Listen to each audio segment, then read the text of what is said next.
Nima narsalarga men boshqa pulimni ketkazmayman. Birinchisi bu manikyur. Oldin постоянно gel lak qilib yurardim.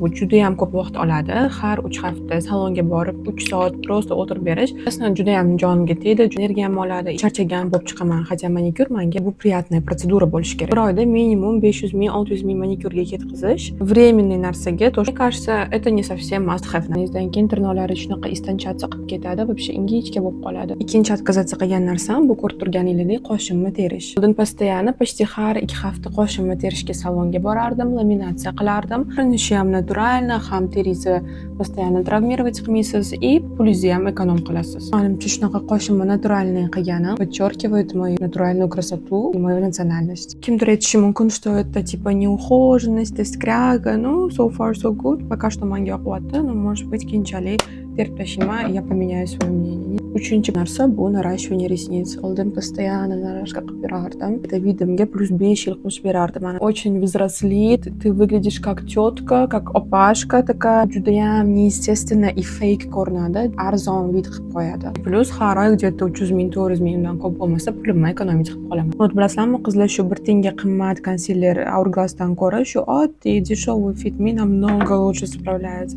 Qanaqadir suxaya teksturaga, tipa rumyana, bronzerga lyuks narsa olishi mumkin, lekin bunaqa jiddiy teksturalar вообще arzimas ekan. Просто tush surib yursangiz, kipriklaringiz juda ham chiroyli и ухоженно ko'rinadi. Lekin narashka qilganimda kipriklarim kechqurunlab qitishardi, tushib ketaverardi, tushib ketgandan keyin bir xil joylarda bor, bir xil joylarda yo'q. Это выглядит очень странно. Bu video слишком uzun bo'lib ketmasligi uchun ikkinchi qismini qilaman. Agar yoqqan bo'lsa, like, kommentariy qoldiringlar.